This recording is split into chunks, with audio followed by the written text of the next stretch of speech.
I think the real reason he didn't go has more to do with the fact that, for example, he might end up being photographed shaking hands with Mahmoud Abbas, the Palestinian president, who is also expected to attend and who is anathema to Netanyahu's far-right voters. So he is still prioritizing his own short-term political interests, particularly now with an election looming next year. World leaders from more than 20 countries are gathering in Egypt for the peace summit following the ceasefire in Gaza. Donald Trump's been running behind after his speech to Israel's parliament ran hours late. Keir Starmer and the Palestinian Authority's President Mahmoud Abbas are present, but the Israeli Prime Minister Benjamin Netanyahu is not attending. Let's catch up with Gregg Carlstrom, who is the Economist Middle East correspondent. Gregg, is Netanyahu's absence from these talks quite a bad omen for the future so soon after the start of that future?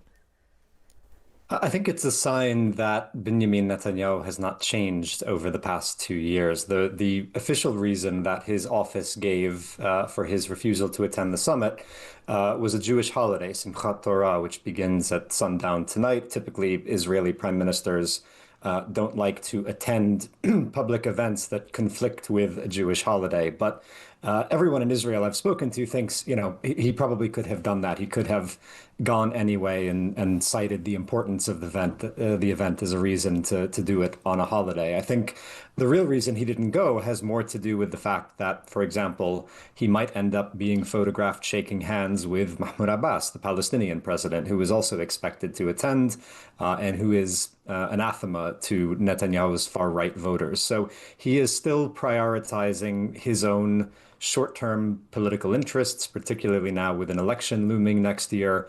He is prioritizing that over any opportunity for sort of a bigger new diplomatic arrangement that might come out of the war. What do you think realistically these talks will achieve? It remains to be seen. It's a good question. I think there's one version of this summit where everyone pats themselves on the back for negotiating a ceasefire in Gaza. There are some short-term pledges of aid. I know several countries are going to announce, on the order of $10 million or $20 million for immediate humanitarian needs in Gaza, getting food and medicine into the territory, trying to fix up desalination plants and other critical bits of infrastructure. So that might be all that happens. There's another more hopeful version of this where particularly the Arab leaders who are going to see Donald Trump discuss serious plans for governance, for security, for what Gaza is going to look like after the war, for those forward-looking parts of the 20-point Trump plan that negotiators didn't work out the details of in the talks in Egypt last week. We just don't know yet how extensive this summit is going to be. It's interesting, Greg, that you say that, this might be all that happens with regard to aid going in. But actually, effecting change on the ground in Gaza is hugely important, isn't it? Because, as we were saying earlier, for tens of thousands of people to now be returning to where their home was, digging through rubble to find bodies of their loved ones, they need around them a sense that that isn't it for them. So any aid that arrives, any help that there is with that situation is actually, it will cause a ripple effect, won't it? I think it's very important in the short term. I think whatever relief people were feeling in Gaza when the ceasefire was announced last week, that is going to quickly fade unless they start seeing some material improvement in their quality of life. I think particularly as we get closer to the winters, we get closer to a season when it will be cold, it will be rainy in Gaza. If you have 2 million people who are still living in tents, not seeing much in the way of reconstruction, not getting enough to eat, that is going to obviously be a problem in Gaza. And then I think also some of these other things that need to be talked about, like security in Gaza, like this idea of an Arab peacekeeping force that might go in to provide security. Time is of the essence for those things. We're already seeing Hamas deploying thousands of armed men across the bits of Gaza that it controls. We're seeing reprisal killings and arrests of Hamas critics, of people who are rivals to the group. It's already trying to reassert control over parts of Gaza. And if there isn't a solution to that and a counterweight to that, then what we're likely to see is Hamas entrenching itself the way it did before October 7th. Sure. And Greg, with your experience and knowledge of the area, tell us a bit more about where you think the strength of the Palestinians is to actually stand up against Hamas, because it's always been wrong to think that everybody in Gaza was a supporter of Hamas. And after everything that has happened, there must be so many people who would be looking towards a different type of leadership in their community.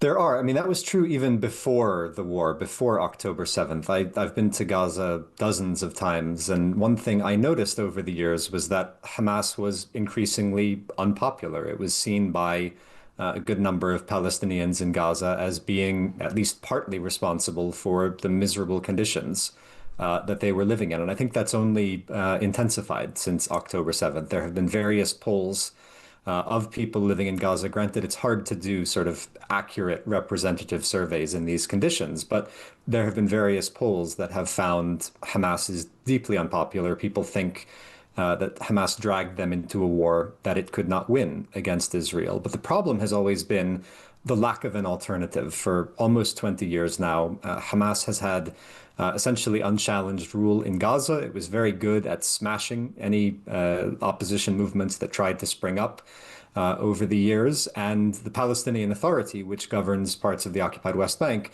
had no control in Gaza. It wasn't able to set foot there. And the Israeli government acquiesced to that state of affairs and in some cases encouraged it because it wanted to weaken the Palestinian Authority. So I think the question now is you do have deep support in Gaza for some sort of alternative governance, and that is spelled out, at least in principle, in the Trump plan. But will Arab states get behind it and provide some real support for an alternative government? Will the PA be allowed to have a role? Will Israel allow it to have a role? I think all of those questions are unanswered so far. And unless there is a real alternative presented to people in Gaza, I don't think they're going to be able to, unfortunately, do much about Hamas, which is still the best armed military group in the territory. Yeah.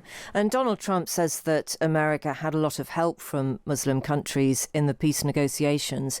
Do you think that that relationship, that goodwill will last?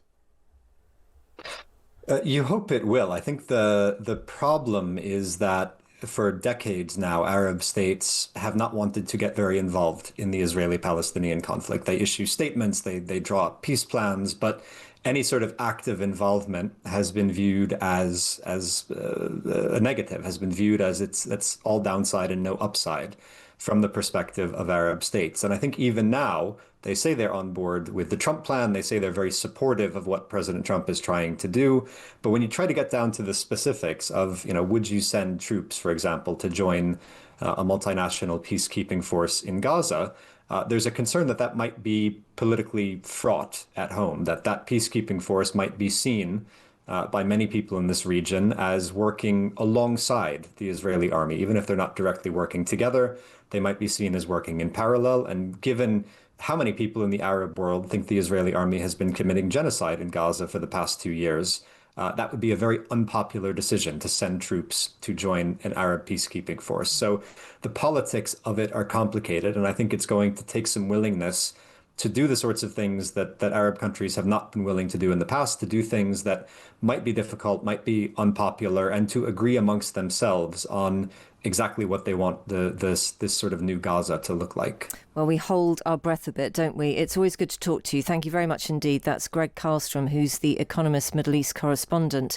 Let's talk a bit more about aid to Gaza, because as Gregg mentioned, countries are pledging renewed aid, with the UK promising £20 million to deliver water and sanitation. The Norwegian Refugee Council is one of the largest aid organisations on the ground, and it's also one of the bodies responsible for spending the UK's cash pledge. And we can talk to the NRC's Ahmed Bayram now.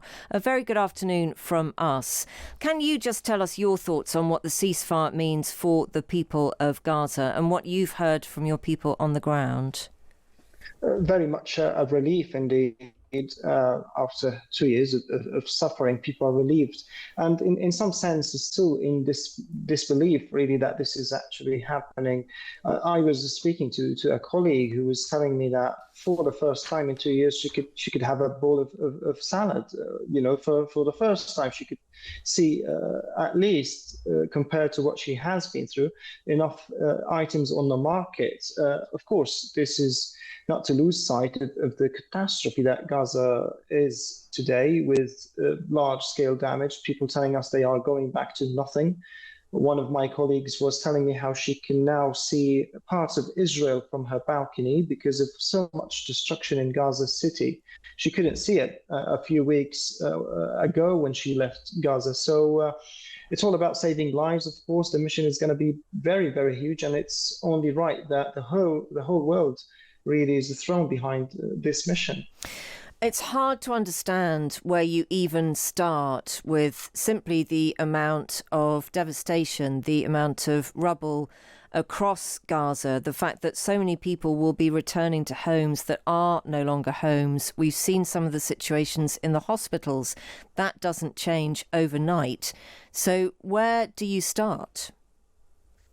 You start with saving lives. The day after should be all about that.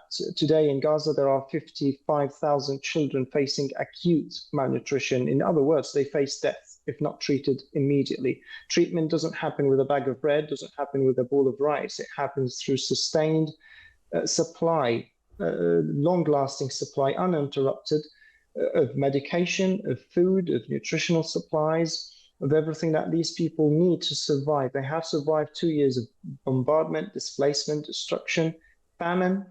And so we should go in and give everything we can to save lives. We start with opening the borders, I should say here, all crossings, border crossings, aid crossings should open so that aid can gush in. There's so much aid waiting, languishing across 5 different regions outside Israel and Gaza, including in Egypt, including in Jordan, including at Ashdod port.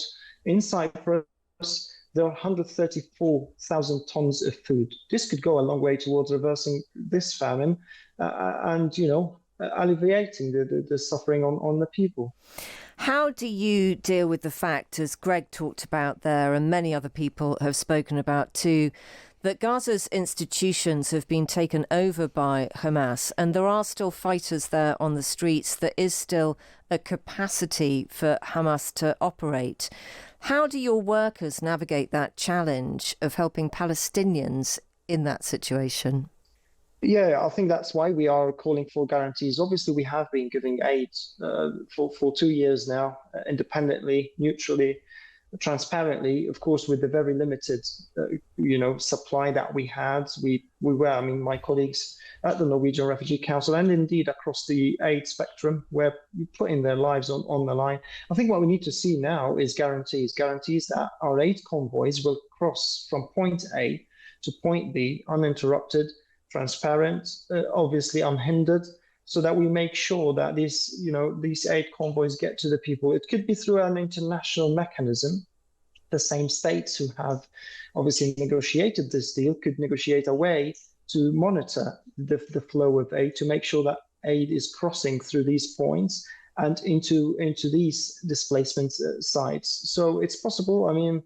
We have made it work in the last ceasefire. We can make it work, but we need support. We need support not just through funding, but through also ensuring the safety of our aid convoys. Well, good to talk to you this afternoon. Thank you very much indeed. That is the Norwegian Refugee Council representative Ahmed Bayram.